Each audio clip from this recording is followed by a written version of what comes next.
მოგესალმებით, მე ვარ გიორგი სარიშვილი და თქვენ უყურებთ უხეშ ტესტ-დრაივს. დღევანდელ ვიდეოში თქვენ ნახავთ მეხუთე თაობის RAV4-ს.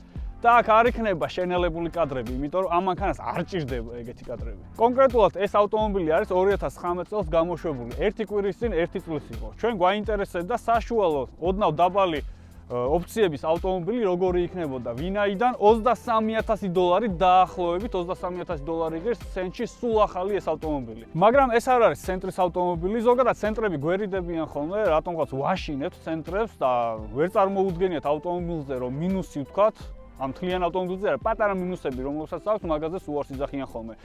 ეს ავტომობილი გადმოგცვა ძალიან მაგარმა ხალხმა, ეს არის ავტომობილების გაქირავება, თბილისი CarG არის ესეთი საიტი, შეგიძლიათ შეხვიდეთ და დაათვალიეროთ იქაურობა, ვისაც გიყვართ ავტომობილებით სეირნობა ან გჭირდება და ქირავობთ ხოლმე, ფასი თქვენ თვითონ შეამოწმეთ და მე ალბათ მადლობას გულში მაინც მეთქვით. სხვადასხვა ავტომობილები ყავდა და კონკრეტულად ეს ავტომობილი იმიტომ ავირჩიე, რომ ადრე ჩვენ ვიდეოში შეიძლება ნანახი გქონდეთ, ჩვენ ვიყავით Toyota-ს გარბენში და იქ აღვნიშნე, რომ ეს მანქანა ასე თუ ისე მომეწონა და მინდოდა სრული ტესტ-დრაივი გადამეღო ამ მანქანაზე. ხოლო როდესაც კომპანიის წარმომადგენლება გითხრეს, რომ შეგვიძლია წაგვეყვანა ეს მანქანა და რაც გვინდოდა ის გვესაუბრა, მან მივხვდი, რომ ეს კარგი ხალხი იყოთ, ჩვენი ესმოდათ და კარგი ტესტ-დრაივის გამოვიდოდა. თბილისი CarG ვისაც გაინტერესებს და მანქანის ქირავობა გინდათ, აღწერაშია ლინკის და საკონტაქტო ნომერიც, შეგიძლიათ გადახვიდეთ, მიწეროთ ან დაურეკოთ და ნუ ყველაფერს უკვე დაგაკვალიანებენ. აირჩევთ თქვენთვის ასულ ავტომობილს და წაიყვანთ რამდენი დღეს დაგჭირდებათ იმდენი დღით.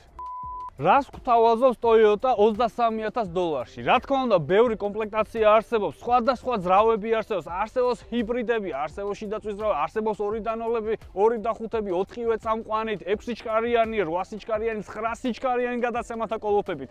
თუმცა ჩვენ გვაინტერესებდა $23,000-ად რას ვიღებთ? სულ ახალ მანქანაში რას ვიღებთ $23,000-ად? ჩვენ როდესაც გარბენში ვიყავით, იქ ორნაირი ვერსია იყო, ერთი იყო ტოპ ვერსია, დაინამიკივით, ორ ფერში, სხვა დისკებით, შავი დისკები იყო, თეთრი მანქანა იყო მახსოვს ის და ასე თუ ისე მომეწონა, მაგრამ ეს როგორია ეგან ვიხილოთ. ეხლა რა გვაქვს და რა შემოგთავაზა Toyota-მ? აქვე ვახსენებ, მეხუთე თაობის Toyota RAV4 არის ყველაზე ლამაზი Toyota RAV4 RAV4-ებს შორის. პირდაპირ ვიძახი, არც ერთი თაობის RAV4 არ მომწონდა. კი, კარგი მანქანები იყო, მაგრამ მე ძალიან დიდ მნიშვნელობას და ყურადღებას ვაქცევ ავტომობილის ვიზუალს. აი, სალონსაც კი არ ვაქცევ ეგეთ ყურადღებას. თავარია ლამაზ კარგ მანქანაში ვჯდებოდე და მსიამოვნებდეს იმ მანქანით სიარული. რას ნიშნავს RAV4? ალბათ ბევრი არ დაფიქრებულა, თუ რას ნიშნავს RAV. ეს არის Recreational Active Vehicle. მარიციც თაკოფანდური.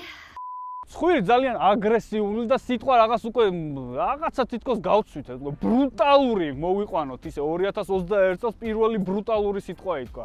მართლა ბრუტალური გამოხედვა აქვს, უჩვეულოა RAV4-ისთვის, ვინაიდან ეს ავტომობილი არ არის top SUV Toyota-ებში, ეს არის ერთ-ერთი საშუალო და ხელმისაწვდომი ავტომობილი, რომელიც გათვლილია საშუალო ფენაზე.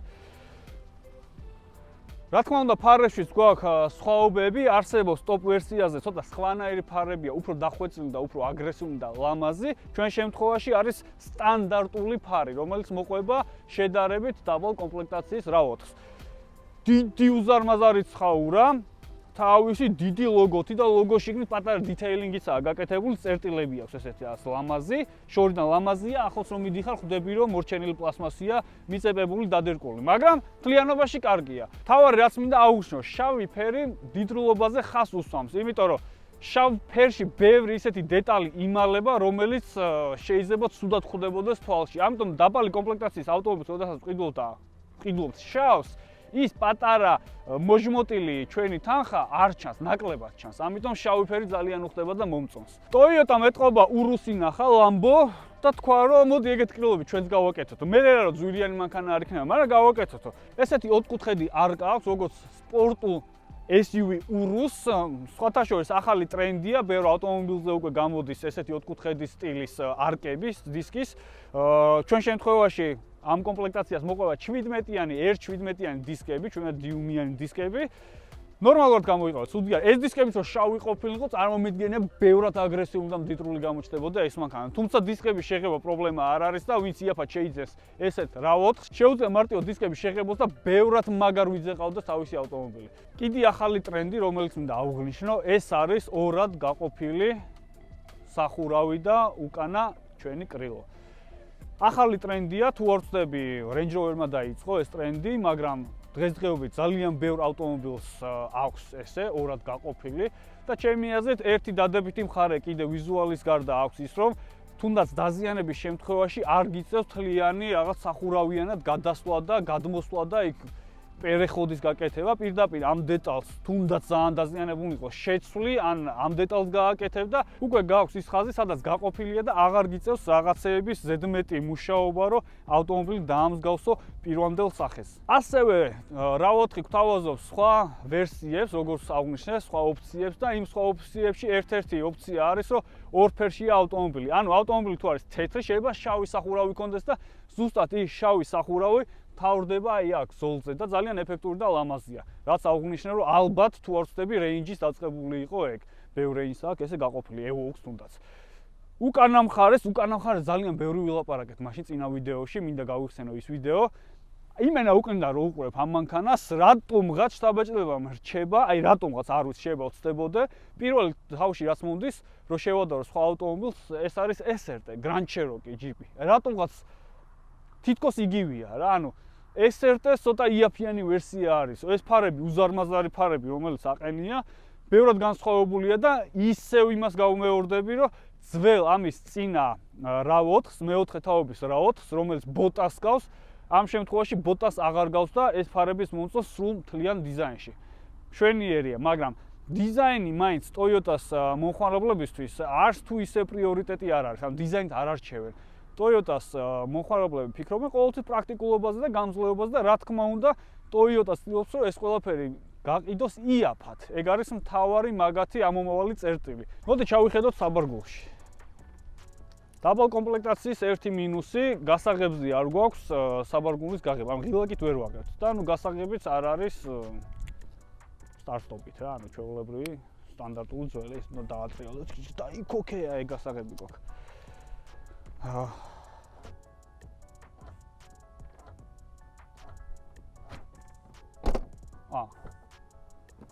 დაბალ კომპლექტაციაში ჩვეულებრივი სტანდარტული ადრე როგორც იყო და ძველ ავტომობილებზე ორი ამორტიზატორი აყენია, რომელიც მექანიკურად უნდა ავწიოთ. ანუ ღილაკით ვერ ხსნით და ვერ ვკეტავთ. მაგრამ ღილაკის ერთი კარგი ფუნქცია აქვს ამას. ბევრმა იცის ხოლმე ეს გაღებულ საბარგულს რო დაინახავს, აი ძმაკაცი ან ვიღაც უბნელი ან რაღაც ხო იცი, ანუ იმე ნარკომანი უბნელიო გამოვარდება, რაღაც დახმარება რო უნდა, რომ რაღაცა უჯიგრო რა, ჯიგარი ხა ჩაუდო ფული და ეგრე რო გიხო რო აქტიუროს რა, რო აქტიურობენ ხოლმე, რომ გინდა რომ დააფარო საბარგული და არა და თავისი იკეტება და ხელით არ უნდა ეჯაჯგურ და შენაკე და სანამ მეთქვა თავისი დაიკეტება და მანქანა ხვდება ვიღაცა რო და როგორც კი დაკაჩავ, მე თავისით აგზელებს დაკეტვას. ამიტომ ბოლომდე არ დააწვევი და მაინც არ გააფუჭებ. ეგრევე ხვდება, რომ საბარგულის დაკეტვა უნდა ვიღაცა უიც. როგორ? ამის საბარგული ჩემთვის მისაღებია, მით უმეტეს ჩვენ შეგვიძლია წინა სავარძლები, ანუ უკანა სავარძლები გადავწიოთ წინ და უფრო დიდს მივიღებთ. მაგრამ ესე ძალიან კარგი საბარგულია, აი ხა რასაც უყურებთ, ძალიან ბევრი ნივთი ჩაეტევა. აი უზომოდ ბევრი ნივთი ჩაეტევა და ამაში პლუს წერ. ადრე RAV4 იყო პატარა crossover-ი, ანუ მაინც ჯიპობაზე პრეტენზია არ ქონდა. უბრალოდ იძახდა, როცა გავიზდები ჯიპი მინდა გავხდეო. ზუსტად ეგ შემთხვევა არის, RAV4 განვითარდა და მეხუთე თაობა უკვე ჯიპს დაემსგავს, ანუ სრულყოფილ SUV-ს. Toyota ისევ თავისას აწვება, სათადარიგო საბურავი გვაქვს და მეც მივესალმები. მაინც საჭიროა და ეს რაღაცეები ძველებურიც უნდა დავტოვოთ ხოლმე. თუმცა, კიდე ერთი ფუნქცია გვაქვს. ზევიდან გვაქვს ესეთი ნაჭერი, ლამაზი, სადაც შეგვიძლია სულთად პარკები და რაღაცეები დავალაგოთ, მაგრამ თუ თქვენ რაიმე ქაქის გადატანა გიწევთ, შეშა გაქვთ წასაღები, სარემონტო მასალები გინდათ წაიღოთ, ან რაღაც ისე ძდებთ, რომ არ გინდათ რომ ეს ნაჭერი გააფუჭოთ, უბრალოდ აი ამას იღებთ. აი ესე ატრიალებთ.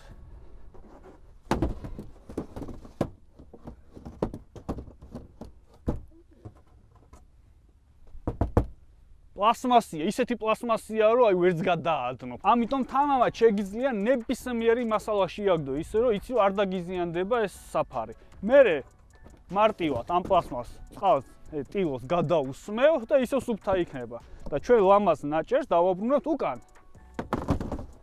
მაგრამ ვისაც ნაქირავები ყავდა ჩვენამდე ეს ავტომობილი იმან აშკარად არ იცოდა ეს, აწი ეცოდინება და გაითვალისწინებს ხოლმე რაღაცეები აქვს აქაც ნაფოტები ყრია. შემდეგში შეშა ათრია ეთყობა, შემდეგში უკვე ამოატრიალებს და ისე წაიღებს ხოლმე. და რა თქმა უნდა, ეს გადასაფარებელი პატარა ფარდა. შეგვიძლია საბარგულს დავაფაროთ და გავაგრძელოთ ამ ავტომობილის განხილვა, როგორი პრაქტიკულია გავიგოთ. ტრადიცია არ დავარღვიოთ და ძრავსაც ჩავხედოთ, თორემ მე მაინც დამიწერენ, მარტო არ ჩავახედე, როგორი ძრავია, გიუშ. აჭყრიალის ხმა არის, სოფლის აწონი მგონია ის პრუჟინებზე. სანამ ავხავდე დავისვარე უკვე. ესე გამოიყურება ჩვენი 2-დან 0, რომელსაც მთელი 159 ცხენის ძალა აქვს. უბედური არის, მე უბედურ ცხენებზე არის, პიზდეცია. მაგრამ საკმარისია ამანქანისთვის რა. ისევ იმას საუბრუნდები და ხას ისევ იმას გავუსვამ, რომ ეს ავტომობილი არის ოჯახისთვის რა. აი Toyota-ს მომხმარებელი პირდაპირ ვიზახი, ანუ არა აქვს ის პრეტენზია, რომ რაღაც გამორჩეული და სპორტული იყოს. რა თქმა უნდა, ხა ვიზუალურად ხალხი ყველა არჩევს ავტომობილს, მაგრამ ეს მანქანები მაინც ის არის, აი როგორ საშუალო ფენისთვის არის, რომელსაც პრეტენზია არ აქვს, ეხლა ჩქარი იქნება თუ ნელი იქნება, ეხლა მკვდარზე ვენოკივით არის, არ დავმალავ, თუ მაინც და მაინც გინდა რომ უფრო ჩქარი იყოს 2 და 5-იანებისა და შეიძლება ასევე ჰიბრიდებია, რის გამოც ყიდულობს ძალიან ბევრი ადამიანი, რაც უფრო ნაკლებს წავს, უფრო უხარიათ, გადაცემათა კოლოფის უყენიათ, ცოტა სხვანაირი CVT არის, ესე იგი ახალი ტექნოლოგიებით შექმნილი გადაცემათა კოლოფია, ინჟინერი არ ვარ და მით უმეტეს ქართული განმარტებები საერთოდ არ ვიცი მაგ სფეროში, ძალიან რთული ასახსნელად, მაგრამ თუ გაინტერესებთ დეტალურად თუ როგორ მუშაობს ეს გადაცემათა კოლოფი, შეგიძლიათ YouTube-ზე ეგ ვიდეოებიც ნახოთ, დევს. კარგი არის და ჰიბრიდები დაახლოებით წინაწამყვანებით წელს 7 litrს, 6 და 9 უწერია ქარხნულად. კაი, 8 იყოს თუნდაც, არ არის ბევრი ამ ხელმანქანისთვის 8 ლიტრი. Toyota ძლიერი მხარე არ არის სისწრაფე, არაერთხელ დაგვიმტკიცა. ერთ-ერთი გამონაკლისი, რაც ისტორიაში გვხვდება, ეს არის ძველი Supra. ნუ აბა ახალი Supra, Supra გამოუშვა და ისიც BMW არის და 400 ცხენიც კი არ აქვს ქარხნულად, ანუ არაფერში არ წერია. ნუ ჩემი გადმოსახედიდან არაფერში არ წერია. Toyota-ს ყიდულობენ კომპანიები, როგორიც არის მაგალითად იგივე ავტო გაქირავება, რამოდენიმე ყავთ ესეთი და ხალხი ქირავს და მოწონს. ასევე ბანკები ყიდულობენ. ნუ დანიშნულება არის ის, რომ იაფია, გამძლეა და დადიან რა, ცოტა წვავს, ეკონომიურია და რაც თავარია პრაქტიკულია. სხვა დანიშნულებას მეც ვერ ხედავ, რო ვარ დაგიმალოთ. აი, ვერაფერს ვერ ხედავ სხვას, რატო უნდა იყიდო ეს? თუ არა პრაქტიკულობა და გამძლეობა და ფასი რა თქმა უნდა. ეხლა დავაფაროთ კაპოტს. აქ ბევრი სალაპარაკო ისეთი არაფერი არ გვაქვს. ჩვენი ავტომობილი არის წინა წამყვანი.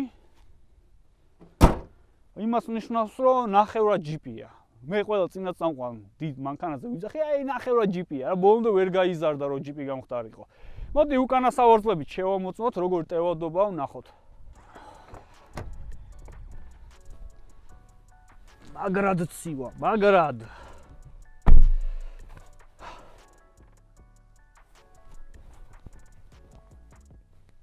ხელები ამიწევია, პირდაპირ ვიძახი.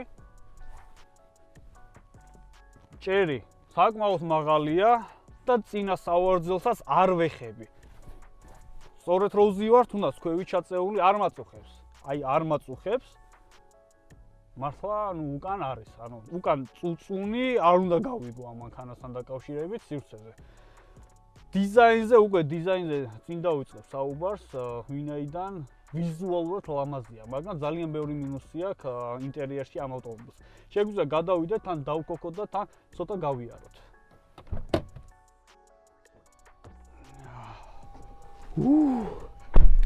გამეყინა ყველაფერი ვაფშე. წავედით, მოვკოკოთ. სტარტ-სტოპის ღილაკი არ გვაქვს, ალბათ მიხვდით უკვე, როდესაც გასაღები განახეთ. ასევე შენიშნავდით, რომ არც ლუკი არ გვაქვს და არც პანორამა, იმიტომ რომ თუ პანორამა და ლუკი გინდა, ცოტა უნდა დაამატო და იყიდო ოდნავ ძვირიანი. და რაც თავარია, ჩვენი ენერგეტიკული სასმელი ჰელი, აქვე შეგახსენებთ, თავს არ მოგაბეზრებთ. ჰელი არ არის უბრალოდ ჩვენი სპონსორი, ფაქტიურად ჩვენ ვართ ჰელი. ჰელის წარმომადგენლობა. ამიტომ რამდენ კილოსაც შეიძლება დაალევთ, ვისაც ენერგეტიკი გიყვართ, რა თქმა უნდა და არა ვიღაცები, ვინც ლიმონაცია გაზრდილიდან ნატურალურ წვენს სვავს, ვინც ენერგეტიკს სვავს, უბრალოდ გასინჯეთ და გეცოდინება და დარწმუნებულები იქნებით, რომ ჩვენ პირდაპირ განაირიბათ და რაღაც ცოტა პირდაპირ ამ პროექტს უდგახართ გვერდში, იმიტომ რომ აქედან პროცენტი გვერიცხება ჩვენ. დავიძრათ. მინუსებში 8 გრადუსი ავტომობილი ეგრევე გვეუბნება, გზა შეიძლება გაყინული იყოსო და ფრთხილად იარეო.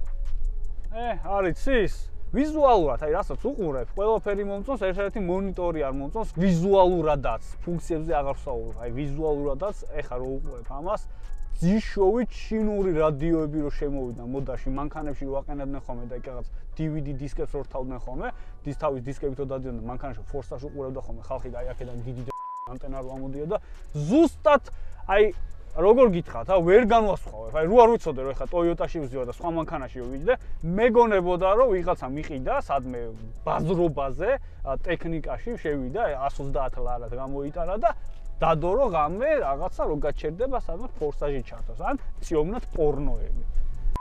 ეს ფერების და ფერების გამა და ისიც არ მომდა. ერთ-ერთი რაც შეიძლება შევაკოთ რომ თაჩი მაინც დაუტოვეს. კი, 5 საათის მერე ხვდება შერაგინდა, მაგრამ თაჩი აქვს, ანუ ვერ იტყვი რა აქვს რა. კი ბატონო, კაი. მოდი, ვინაიდან მონიტორი დავიწყე, აქვე ჩამოუყვეთ ბარს, საინტერესოა ბარი. ერთი წამი გავჩერდები თქვენის ნებართვით, რაღაც მინდა განახოთ რა. ერთი წლის მანქანაში რა. ერთი წლის არის და ერთი კვირის.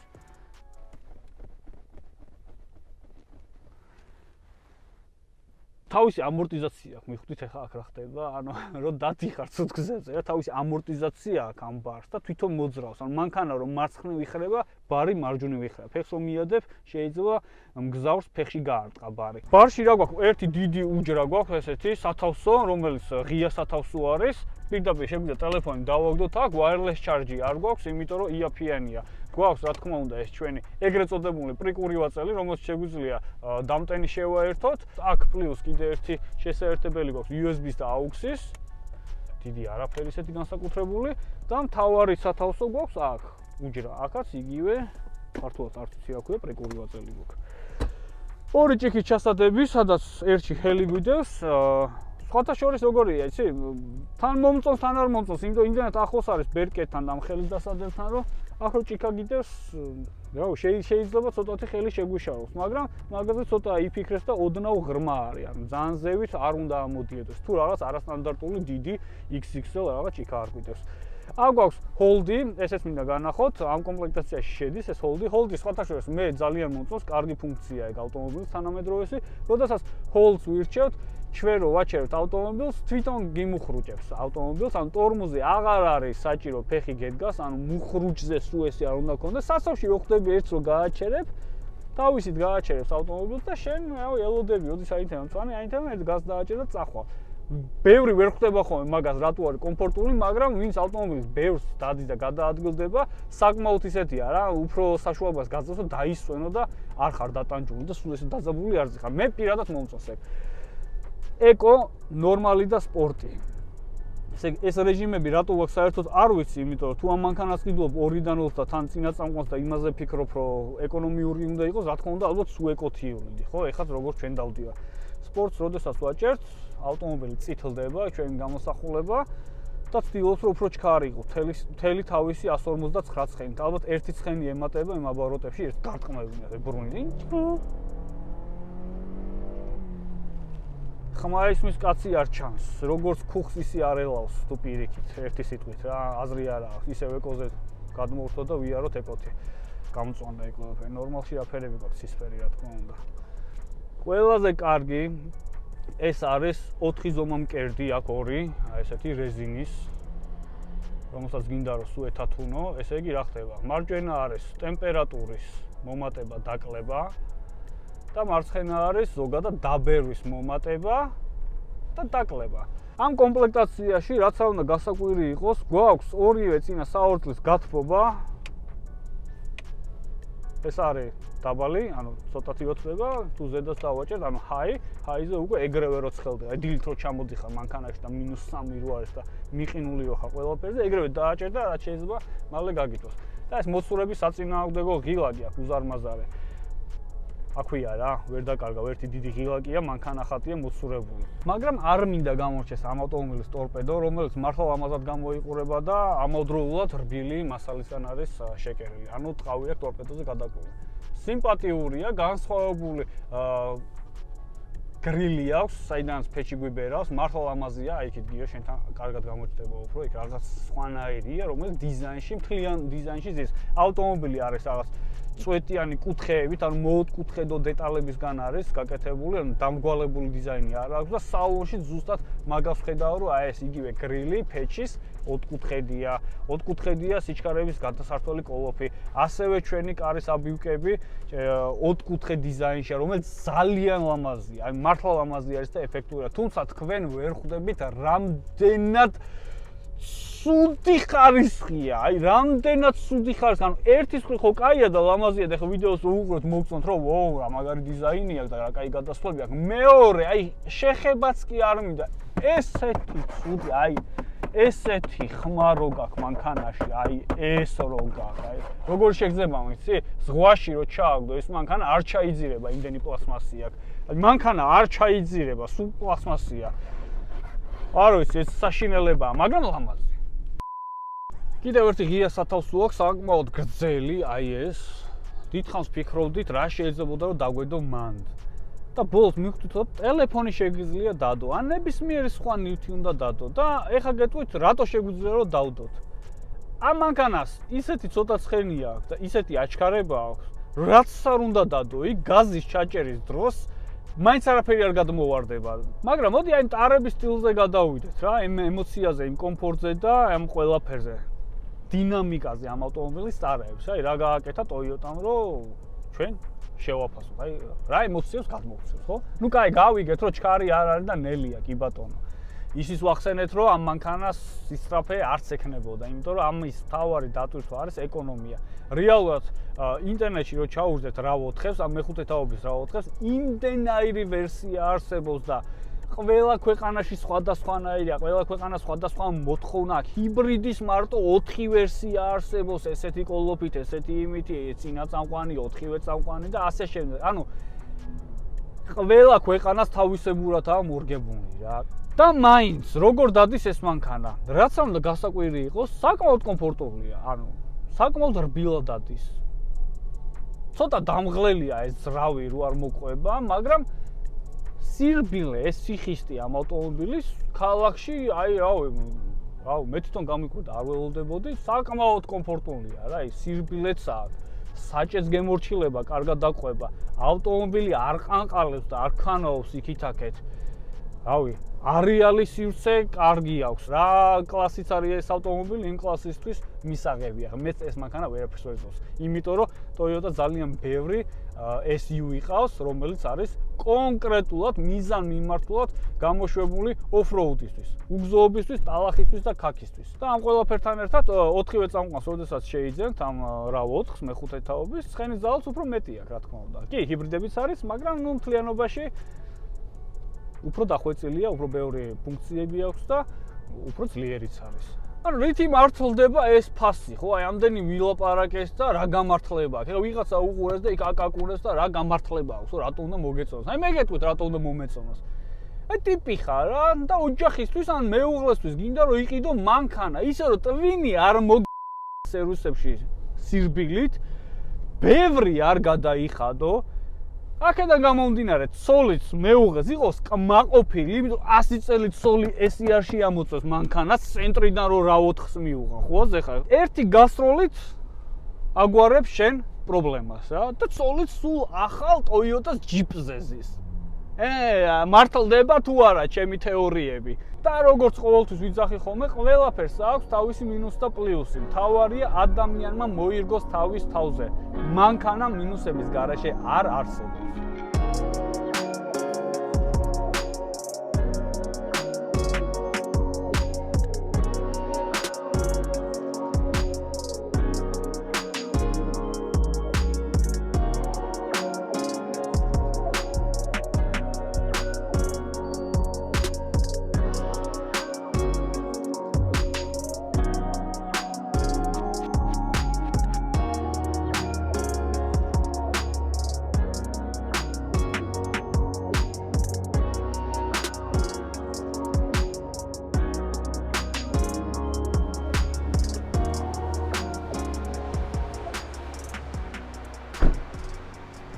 ნელ-ნელა დასასრულისკენ მივდივართ. მოდი შევაჯამოთ ჩვენი პატარა ტესტ-დრაივი, პატარა გარბენი და საბოლოოდ თქვა თუ რას ვფიქრობთ ამ ავტომობილზე. მე კიდე ერთხელ მინდა ავღნიშნო და ხაზი გაუსვა იმას, რომ ერთ-ერთი სასურველი Toyota ჩემთვის დღესდღეობით უბრალოდ რომ ყავდეს ოჯახისთვის და ვიარო ქალაქში და გადავაადგილდებოდი. ან ოჯახში სხვა წევრს რო ყავდეს, ანუ საოჯახო მანქანად ერთ-ერთი კარგი მანქანა. ამიტომ უღმესი მადლობა თბილისი Car-G-ს რომ გვათხოვა ეს ავტომობილი, ასევე თქვენ თუ გსურვილი გექნებათ რომ ავტომობილი იქირავთ სხვა ვერსიებიც არის, სხვა მოდელებიც და დარწმუნებული ვარ თქვენთვის სასურველ ავტომობილს იქირავებთ და შეძლებთ რომ არჩიოთ. ლინკი აღწერაშია, საკონტაქტო ნომერის, ტელეფონის ნომერი აღწერაშია, ამიტომ შეგიძლიათ გადახვიდეთ, დაურეკოთ ან მიწეროთ და იქირავოთ ავტომობილი. დღეისათვის სულ ეს იყო, მე მგონი ეს უფრო ინფორმაციული ტესტ-დრაივი გამოვიდა და საინტერესო, მართლა რეალურად ავტომობილის შეძენა ვისაც უნდა იმათ უფრო გაუსწორდებათ ეს ტესტ-დრაივი და თქვენ იცით რომ ჩვენ სპორტულ ავტომობილებსაც ვიღებთ, საოჯახო ავტომობილებსაც ვიღებთ, ეკონომიურსაც SUV-საც, off-road-საც და ყველაფერს. ამიტომ დარჩით ჩვენ არხზე, გამოიწერთ ვიდეო, დაალაიქეთ და დაელოდეთ შემდეგ ტესტ-დრაივს. მე ვარ გიორგი სარიშვილი, ეხლა უკვე დაგემშვიდობებით, დროებით მომავალ შეხვედრამდე.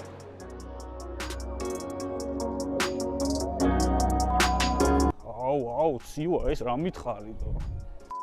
ძალიან არ გაუწყდეთ ნარკომანს შეჩერა. თქვენ შეიძლება ვერ ხვდებით, ეხლა როგორ მიჭირს აქ დგომა, იმიტომ რომ -1 არის და ძალიან ცივა. კაი, მაშინ გავთვეთ, აღარ შემილია. всё, ეს იყო ოქროს სიტყვა. ბოზებში გინდა მეგობრებთან ერთად გაიპარო, მაგრამ შენ მანქანას ყველა ცნობს. იქირავე მანქანა და წყნარად, ჩუმად გაიპარე. არა, მაგარია.